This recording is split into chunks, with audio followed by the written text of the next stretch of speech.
This is Austin St. John, Jason, the original Red Ranger. You are watching the Morphin Network.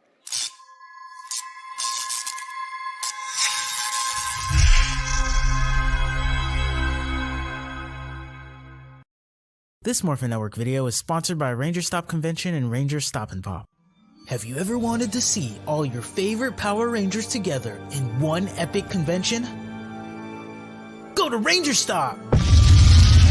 Ranger Stop and Pop! August 27th to the 29th, 2021! Atlanta, Georgia!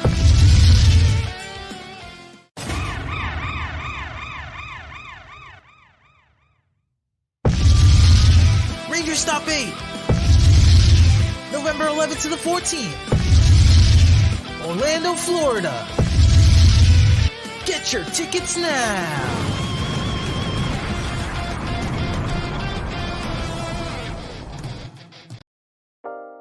Carson's Corner is a black LGBTQ-owned small business. They sell merchandise and apparel on pop culture franchises such as Dragon Ball, King of the Hill, Sailor Moon, and of course and most importantly, Power Rangers. If you're interested in getting their amazing merch, be sure to check them out at carsoncorner.com. Link will be down below. Hey everyone, you thought we were at our final form. Turns out we're not quite done with getting that final form because that final form comes in stages. That's right. Man, this last episode was just so intense. Oh my god. And I'm actually getting back on the hype of Kamen Rider Saber. For those of you who are wondering, sadly, no, my cohort is not here today because he fought Isaac last week and he's still recovering. So next episode, he'll be fully recovered. So until then, it's just little old me smithing some swords, being creepy with how much we love swords. Okay, but real talk. Welcome to today's episode of Rider Time Podcast. I am your host, Time Rider Zero, and today's episode we are covering Kamen Rider Saber, episode 39, Swordsmen, Follow the Path You Believe In. Now, of course, be sure to write down in the comment section what you guys thought of the episode, and we'll get to those when I finish reviewing the episode. Now, also, big announcement. Keep in mind, Power Morphicon Online is this weekend, and I may or may not be hosting a panel or two, just saying. Anyways, but back to the story. This episode was just so good, and I just love the humor in this episode. And personally, I got a bit of critical things to say about certain other franchises that I think that this episode parodied too. So let's get right to it. So the episode starts off with Victor finally recovering from his disappearance from who knows how long ago. Episode 26, I think it was. We briefly see him in episode 27, but dang, it's been a while since we've seen our lovable narrator, Tassel. And he brings up the fact that, hey, Toma needs to find Luna because she's the key to all this. And of course, Luna is somewhere in the forests of Wonderworld. So our heroes have to go find her. So everyone is just ecstatic that Toma got a new form and using the galactic sword, he was able to become a Kamen Rider Saber cross Brave Dragon. And yes, cross Brave Dragon because it is the first of several subforms that Cross Saber is capable of achieving. And of course, Tetsuo is so ecstatic to see a new sword. His swordsmith blood is just rushing through him. He can't contain himself, so much so that he fell over himself. Unfortunately, however, Yuri wore himself out, so he's trapped in his sword form. This, of course, means that he is vulnerable for Tetsuo to his thing. Anyway, so cut to the theme song, and we get something that we haven't seen in who knows how many episodes. The opening theme sequence got an update. That's right, we finally got an updated sequence. The last time, the only thing that changes that we now got Yuri like standing at a rooftop, but now we actually got more changes in the video sequence. First of which being the 10 main characters in the pop-up book sequence where it used to just be Toma, Toma, May, Rintaro, sometimes Kento, but definitely Yuri. But now we have everyone here, including the Shindai siblings, and yes, Ryoga is doing some power squats, and Reika is just admiring her big brother. Second sequence is we actually see the 10 swordsmen facing off against Master Logos. I'm sorry, Isaac. And finally, we see Cross Saber in his final form using all 10 of the holy swords. And yes, 10, that means not including Falchion, because where we last saw Falchion's sword, Disaster took it. And that's where I have a bit of an issue with this episode, but we'll get to it when we get to it. So the episode continues with Master Logos. Isaac. He's such a jerk. I don't want to call him by his first name. Isaac is ecstatic that the ultimate sword has been created and it can usher in the full power of the Omniforce Wonderite book. Meanwhile, the Shindais are pretty much the same place they were in the previous episode, in the same garden, having the same conversation. You know what we must do? Yes, we must do our thing. Yes, the thing that we weren't doing in the past, but now all of a sudden. We have to go to the southern base. Meanwhile, at a rooftop, Kento is visited by Toma and his friends, doing a stage performance of Momotaro. Those of you who don't remember, Momotaro is a fairy tale from Japanese folklore about a boy born from a peach who teams up with a group of animals to fight Oni. And of course, this was the inspiration for the Kamen Rider Den-O character, Momotaro's, who is a Peach Oni type Imagine, who uses his angry sword skills in order to fight other Imagine. Anyways, Kento is just not having any of it.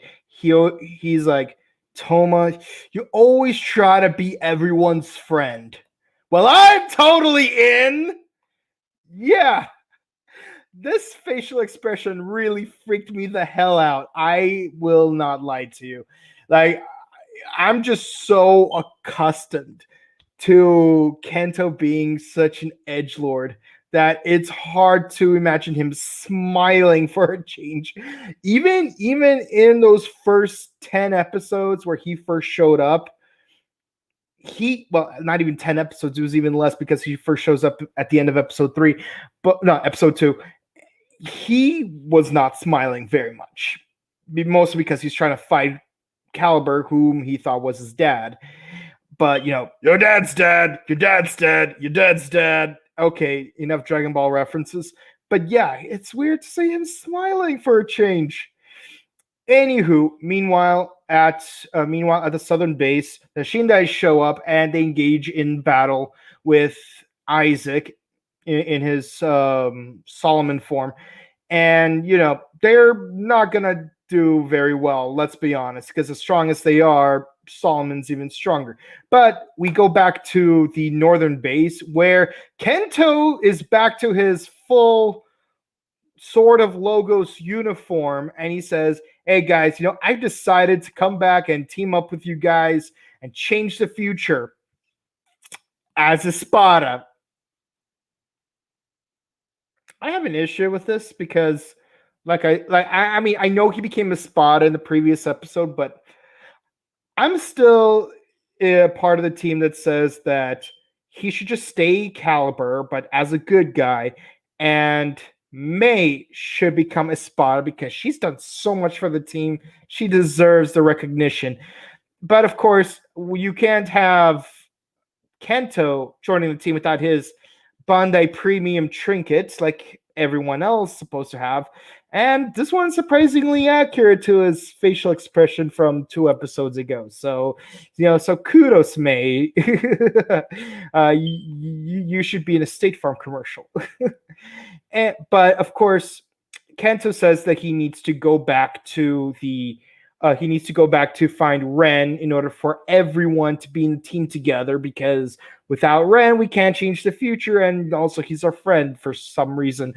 But meanwhile, Toma wants to go see Isaac and talk to him because that's Toma's thing. He always wants to talk to an opponent before having to fight them, but they can't do it because they don't have a portal book, and Yuri is not able to create a portal. He's still trapped in the sword form. And Tetsuo's like, don't worry. I'll try to see if I could get him back to normal. And of course, Yuri feels really apprehensive about this, but he's really in no position to struggle here.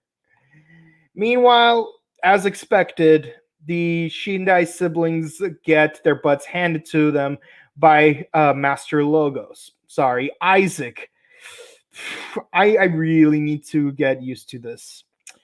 So he tries to pull a fatality on Reika, but of course she wants to smoke because she is smoke, and so she disappears in a puff of smoke. But it doesn't stop him from pulling a fatality on Ryoga, who midair is impaled by Caliburg. And I have to say, this is some pretty impressive special effects, all things considered. But yeah, despite his ability to stop time, he could not not stop time, erase time. He could not erase his fate of being defeated by Isaac. But conveniently, Reika does show up to block off his finishing move, and she uses her smoke ability in order to escape from the facility. Of course, then they end up going to Toma's bookstore to show that we've managed to recover these books. Hopefully, you could use them to help us defeat Master Logos. I mean Isaac. And of course, we see that we do have the portal book. We have the gate book. So Toma is able to now go to the southern base. We also see them retrieving the Espada's 2 books. We got Bremeno Rock Band. We got the 2 books used by Saber. And what I think is Peter Pan Fantasia, but I could be wrong because I don't have any of Blade's books personally to be able to tell them by color. But I do have the others, so I can tell them apart. Anywho, so Reika just tells the squad, my brother is almost dead in order to bring these books over here. If you don't do something to stop Isaac, that means our work will be in vain, and you better not put it in vain. And strangely, I kind of like this look of humility that Reika has, squatting down right next to May, because it shows that you're not as superior to the rest of us as you thought you were. Meanwhile, Kento goes to confront Ren and ask him to join the squad. Of course, Ren is very apprehensive about the situation, and he just wants to be left alone. Meanwhile, Isaac is talking with Storius about how he needs Luna and the Galactic Saber in order to retrieve the full power of the Omniforce Wonder-Eye book. And of course, his plan's going swimmingly for now, but the other 2 riders show up in order to confront them. Of course, I find this scene very interesting. So Toma, he asks, your whole clan is to be Master Logos. You're supposed to be the protector of the human world and its balance with the Wonder World. Why are you doing this? You should be a good guy. You should be helping us. Why are you doing this? And of course, Isaac says, you don't understand the burden that comes with being Master Logos, passed on from generation to generation, to serve with duty, honor, and loyalty. Do you know the kind of weight it comes with? But most importantly of all, I lost my fiance because of the burden of becoming Master Logos. Psych! Did you really think that I had some kind of noble backstory that would make me an empathetic villain? What is this? Disney? You think you've been watching Cruella way too many times. I'm causing trouble because I want to. I want to remake the world in my image because I can and I want to. You honestly think I'm a redeemable villain? Some villains are just evil because they want to be evil. What is wrong with that?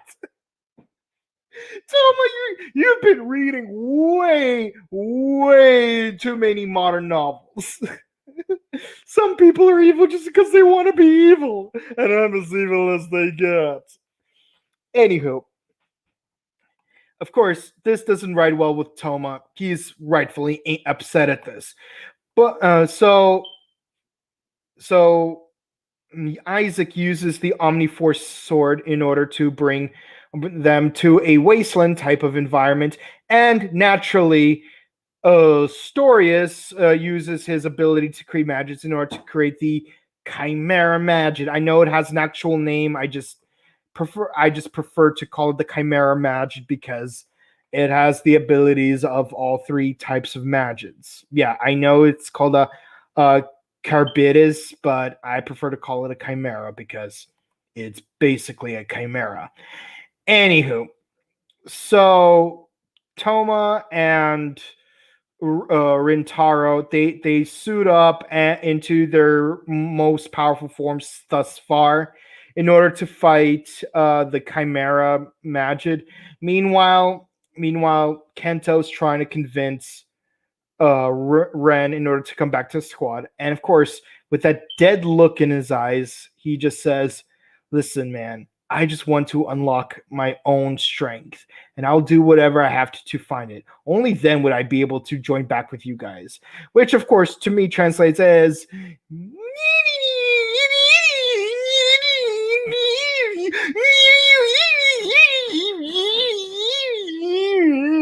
Of course, he walks off, and Disaster is like, "Hey, man, you sure this is what you want to do, mate? You good?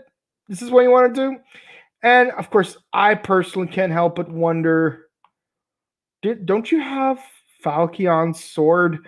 Why are you still hanging out with Ren? What's your game here, Disaster?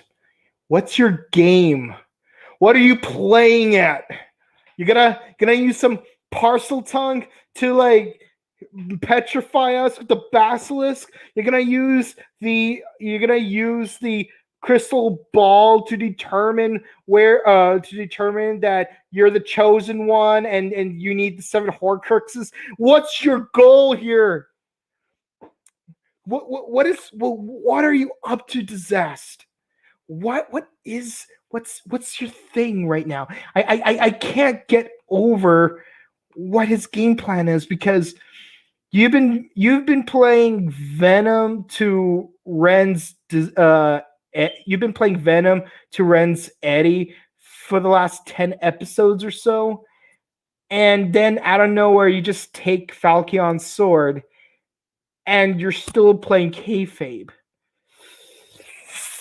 And there's so many directions that this could have gone, but given the trajectory in which the story is going and how many episodes are left, I don't see things being fulfilled to the extent that they could be. Things could be better, but they're not. It's good, but could be better. But it's not. But it's not gonna be better. So that's my issue with this scene. I don't know. Meanwhile, Toma is fighting against Solomon, and I love that. I love that the Chimera Magid is about to attack Toma from behind using that beautiful spiral attack. But Rintaro does interfere, and he's using that beautiful blizzard attack in order to hold it off. While Toma uses his full elemental powers in order to negate Isaac's onslaught of moves. And yes, he does have the power of all the swords. It's amazing.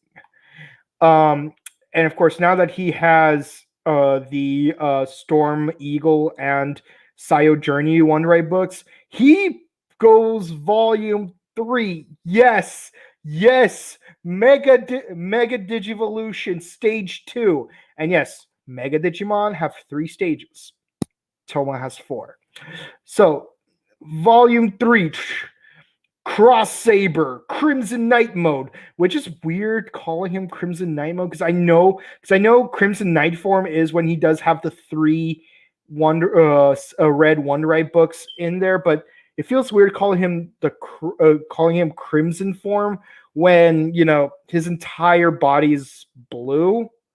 Nevertheless, it's beautiful to say the least, man. Like, this makes me want to rewatch Tamer, I'm not gonna lie.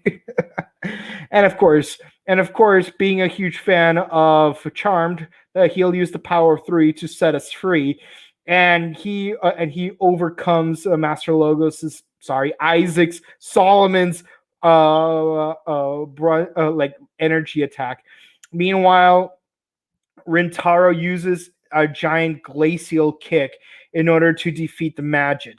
Then Isaac takes the fight to Wonderworld, where he uses a giant projection of Caliburg and aims it right at Toma. But using his cross saber attack, he was able to use a wave blast that cuts right through the projection and defeats Master Logos. Sorry, Isaac, Kamen Rider Solomon. I swear, by this sword, which I do not have on me, I swear upon this T-square, T-square, in order to, and yes, this is actually called a T-square. I swear upon this T-square that sooner or later I will stop calling him Master Logos out of habit. Anywho. So Toma extends his hand to Master Logos, saying, "It's not too late. You could still join us." And Isaac, I saved myself right there. Isaac says, "You kidding me? You want me to join your team? I spit on you." And then Stories just shows up like he's god dang Loki and just swoops Isaac away from the southern base. Meanwhile, back at the bookstore, Reika thanks Toma for not putting the Shindai's work in vain, and for knocking Solomon down a few notches. And of course, that Ryoga also thanks Rintaro and Toma. And Rintaro's like, "I'm sorry, say it one more time. I don't think I heard you. I think I'm hearing things, but what was that you just said?" I said that I'm sorry. Thank you. But of course, Kanto is enjoying the moment until he sees a vision of Storius in his imagined form about to bring about the end of the world. So the fight's not over yet. Meanwhile, while at the Magid's base, which we haven't seen in a while, by the way, we haven't seen this since episode 32. Isaac says, "I need that girl. Only then can I unlock the powers of my Wonderite book." And of course, we go back to the Wonder World where we do see Luna trying to run away from something, and Victor is trying to find her because finding her is of the utmost importance for the heroes to save the day. And we get the end credit scene where Kanto's back in the library. He's back. We haven't seen this since what, episode 10? It's crazy. It's crazy that this is a thing that he's back in the picture. But strangely, Yuri no longer is. I hope it's just because he's not there this episode, but he'll be back next episode. But one thing I do find interesting is the names in the giant book. We got Napoleon Bonaparte and Laurent Bacall. Now, Napoleon Bonaparte, I'm pretty sure you guys know who that is. He was a French emperor who tried to conquer Europe and was defeated by Ruske Empire. But Laurel Bacall, for those of you who don't know, she's actually an actress from the 20th century who's been in a lot of movies with Humphrey Bogart of Casablanca fame. She wasn't in Casablanca, but she was in a lot of movies with Humphrey Bogart.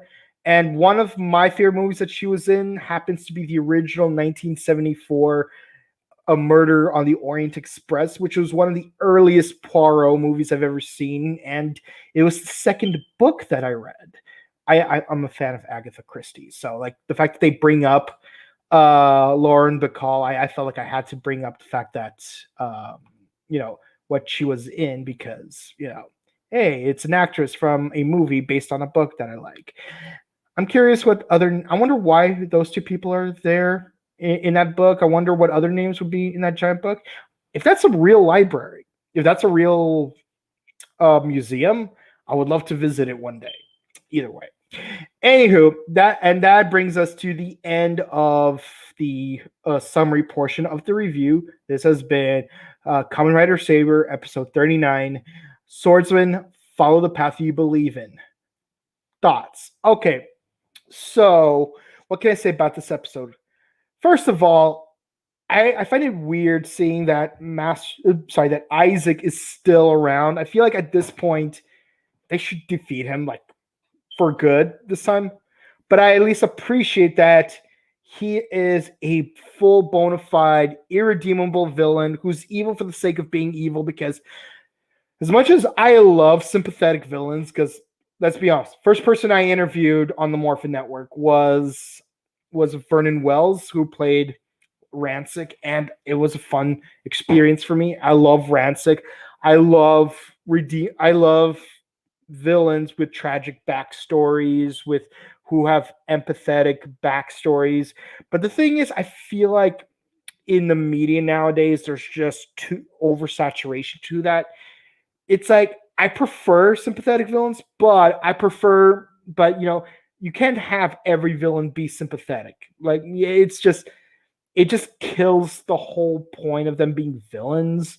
And sometimes you just need a villain who's just a straight up villain just to mix things up. That's one of the things that I like about the Phantom Blood version of Dio Brando, because yes, he has a tragic backstory, but it has no weight into the fact that he's a villain. He's evil for the sake of being evil, and I hate the scummy things that Dio Brando did, but it works.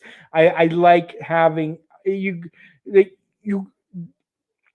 sympathetic villains are special, but what makes them but the thing is, if every villain is sympathetic, they're not special anymore. So you got to have an irredeemable villain to stir the pot every once in a while. You got to have some of that spice. So I at least appreciate that about Isaac, but he just doesn't die. And I'm guessing that we're gonna see him for at least another 2 more episodes before he finally does die. It's very clear that Storius will be the main villain. But pacing wise, there's really not much left to do with Kamen Rider Saber in terms of main story. Shindai's not as cringy as they were in the last few episodes, so that's good at least. but still, there could still be some improvement from that first scene that they show up in this episode. But at least they're actually doing stuff to actually help the team. Now they're finally starting to earn their place as fellow good guys. But it just started out so clumsily in the last few episodes, and that's where I take issue. Let's see. The fight scenes were great as always. Tetsuo was funny and adorable, and I would love to see more scenes with him and Yuri after Yuri finally gets out of his form. I love that Victor is finally back, and hopefully he'll have a more direct role in the story from here on out. As far as pacing goes, like I said, I don't know how. I feel like they could end this in 46 episodes. True story. I think, like, very likely it's going to end in 50 because usually the next season always airs like first week of July, like Labor Day weekend.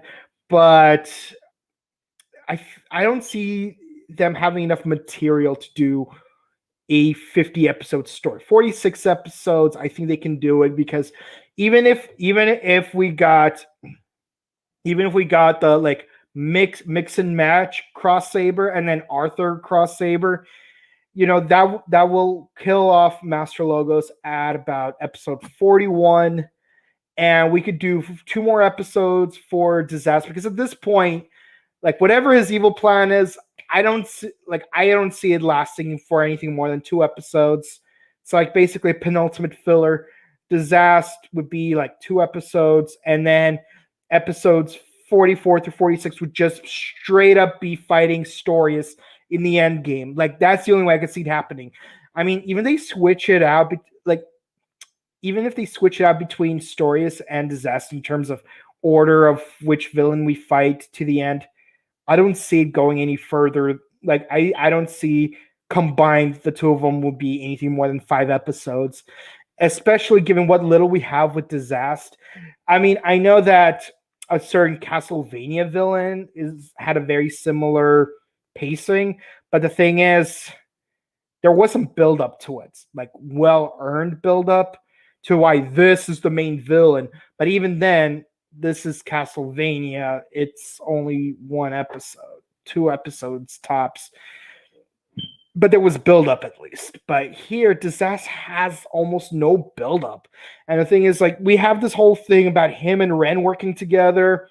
And, we could have done a thing where Ren becomes a villain. Nothing came out of it. I'm a little disappointed in that long term. Again, we have anywhere between 7 and 11 episodes left to go in this show, and there's only so much we could do from here on out. But yeah, I have to give this episode 9 out of 10. It was great for the most part, but I still have issues pertaining to Disaster.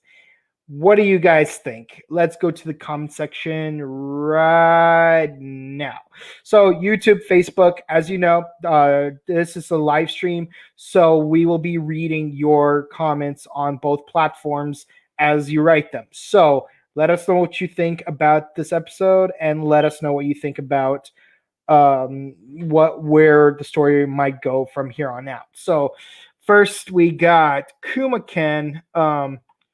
It would be cool if Disaster gave his life to give Ren his power up so he could defeat Carbitis, Kaibeer. I think you spelled it wrong. And gave meaning to their underexplored relationship. Yeah, that would be great. But again, Kyrabides is probably like low tier villain, so like I don't see how it would take a whole sacrifice just to take down a monster that we've seen 2 times already, 3 technically. Stupid sexy open code, heard Ryoga. I don't know why his code makes a difference, but it really does. I don't know. Let's see. I'm beginning to feel the best way to describe the pacing of the shows that they are trying to tell a good story, but rush the story they have, spin their wheels until they think of what happens next. Yeah, I do have an issue with the pacing. It's been a problem where first 8 episodes it was rushed, then the next 3 or 4 episodes it was just repetitiveness, and then it got a little weird. Then it's mostly filler, but it was good filler, and then we got some good stuff happening. So uh you like that Yuri gives bad vibes from Slash? Yeah. Yeah, I just think it's just Slash being cute. Like I think Tetsuo is just being adorable, and I think he's very adorable. um let's see. Surprised with the intro they include the yeah. Yeah, well, keep in mind they're trying to bring the team back together. So I think it was kind of funny how Tetsuo was holding Yuri as a sword. Well, Yuri is a sword, so I don't see why he wouldn't hold him as a sword. But I would love to see Tetsuo use Yuri as a sword. um, yeah, 10 Swordsmen versus Isaac shot from the opening looks like an old Final Fantasy final boss battle. It pretty much is. It was also cool to see Kento in his Espada outfit again, and I miss seeing him in that. Yeah, but again, I prefer May to be Espada. Uh, May is Kamen Rider Rod. Yes, May was robbed. May was robbed. I can't stress enough how robbed May is. She was so robbed. We need to make this hashtag trending. May was robbed. Like, forget scumbag Raiden. We don't need this anymore. We need this now. May was robbed. Okay, moving on. Okay, let's see. Let's see. What she be smoking herself? I'm guessing. I'm not helping you. I'm paying a debt.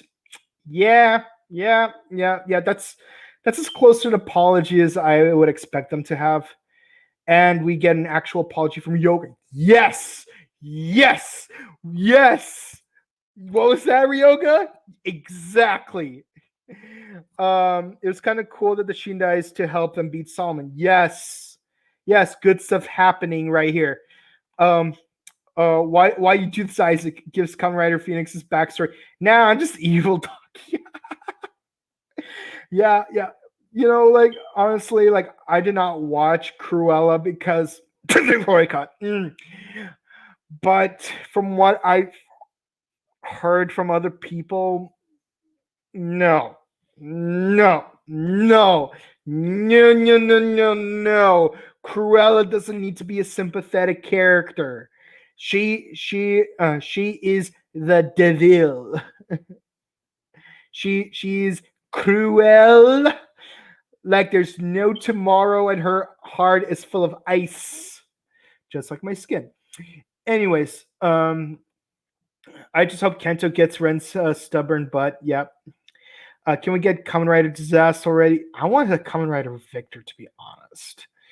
All Disaster wants is a great fight, even if he has to train the opponent, but he has found friendship.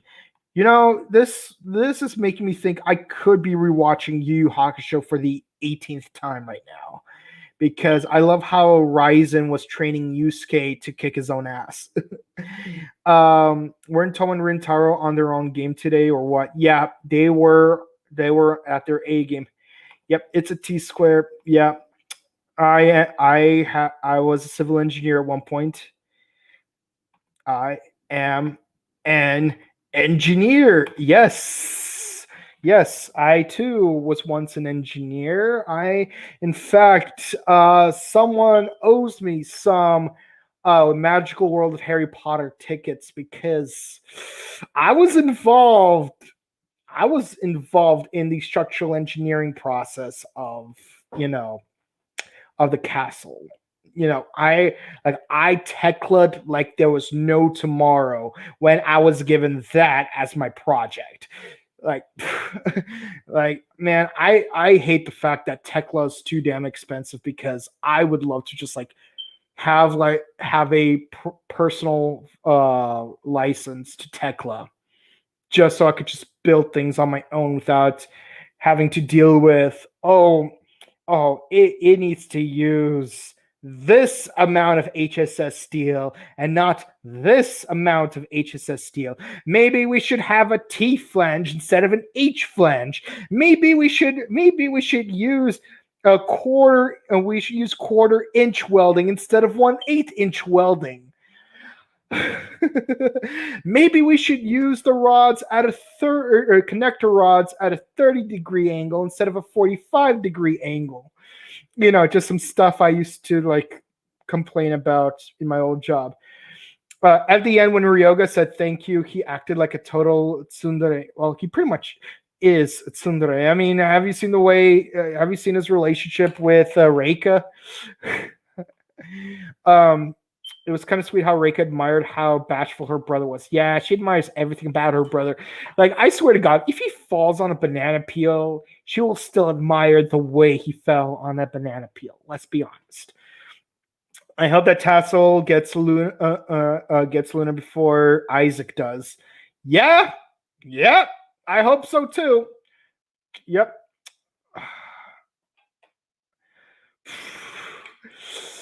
Okay, if everyone is sympathetic, no one is. Exactly. Thank you. Yep. You know who I'm referencing. Oh, what's this? Prathamesh says, hi. How you doing, Prathamesh? It's good to see you here on not a Saturday. I hope to see you on Thursdays more often. It's great to see some Ranger Podcast Live fans show up for the Writer Time podcast. Wizard went 2 episodes beyond the end. Yes, it did, and because Decade needed more episodes. Let's be honest. While episodes 52 and 53 are officially episodes of Wizard, they're intended to be filler episodes for Decade. Because let's be honest, Decade had 31 episodes, but if you take every episode of every season later on that he shows up in, and that includes Wizard and Geo, that kind of adds up to 49 to 51 episodes. So, they're trying to do stuff there. You copied the name on the wiki page. That is weird. Because I know it's named after a mythical creature from Greek mythology, but it's pronounced similar to Chimera, like Kira Bur. I just call it Chimera because it's got powers of all 3 magic types. Okay. Tassel has a message for me. Check your text message. I swear to God, this is an Avengers moment. And I'm talking about the British Avengers with Ralph Fiennes, not the American Avengers with Robert Downey Jr. Okay, so Psycho Fox wrote down his critique of the episode. Here's my review for the new episode of Kamen Rider Saber. They finally did the Shindai's face turn as best as they could. I was right that Cross Saber is not Ultra Instinct, but Super Saiyan God Blue. Also, I still say that Digimon is a better analogy. Let's see. Also, we were right that Storius will play a huge part in the end game. The fights were amazing. Kenta no longer being emo was good, and Ren is a dumb. Yeah, he is. Negatives. I hope May does become a Kamen Rider before the show is over. Also, Reika. She really did defend Ryoga of being shy. Really? Did I hear that right? Get the bleep out of here. Low 10 out of 10.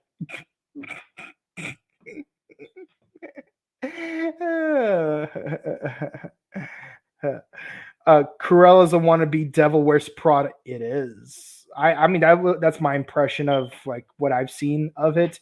And honestly, I think the fashion in the movie is probably the highlight, because from what I've heard of the backstory, it doesn't sound like something I would want to watch, aside from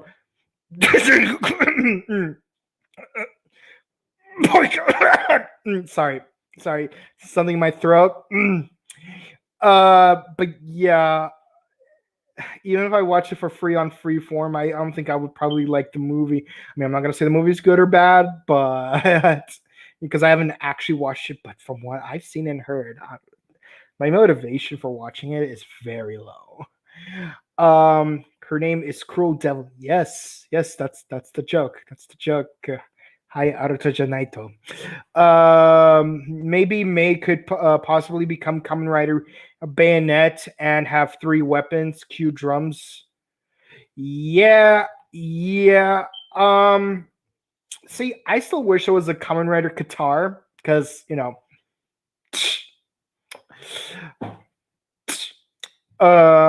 you're a general engineer, low 10 out of 10. Okay. Yeah, you're a general engineer, totally cool with that. I used to be a civil engineer. No, this is not a measuring contest.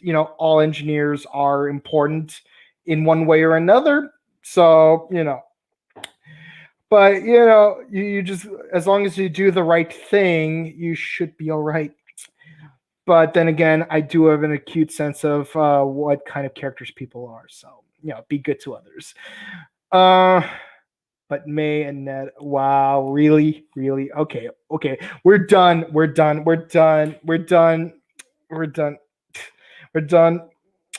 Play the title sequence.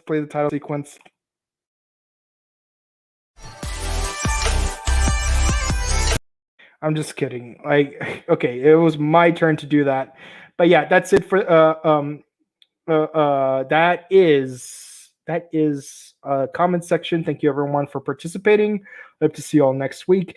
Oh, and be sure to check out Morphin Network on YouTube and Facebook. Follow us, like us, subscribe to us on YouTube, Facebook, Instagram, Twitter, and come check us out on Facebook on Saturday, 2 p.m. Pacific Standard Time, where we will be interviewing Katie Shelton, aka Nadira, who's one of the most delightful villains in Power Rangers. Not the strongest, but one of the most delightful. And definitely someone worth talking about when we talk about sympathetic villains. And of course, be sure to watch our previous episodes of Rider Time Podcast, Super Sentai Special, Ranger Comic Live, Ranger Comic Time, and Power Rangers Live.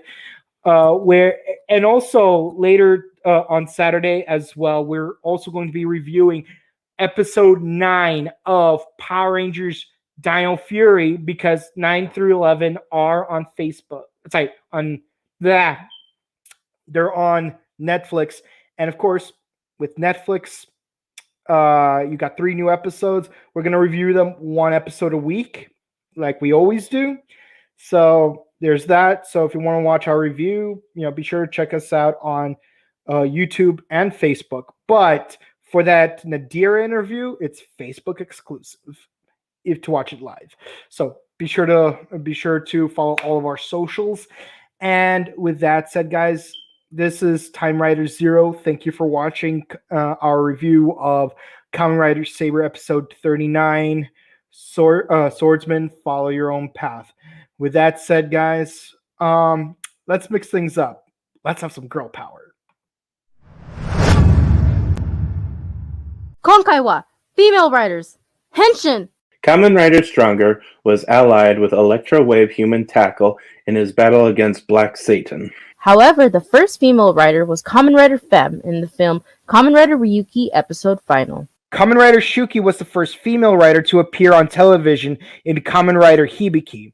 In the final episode of Kamen Rider Gaim, Jam was the first female to become a villain rider. Kamen Rider 01 broke ground by introducing Valkyrie as the first female tertiary rider.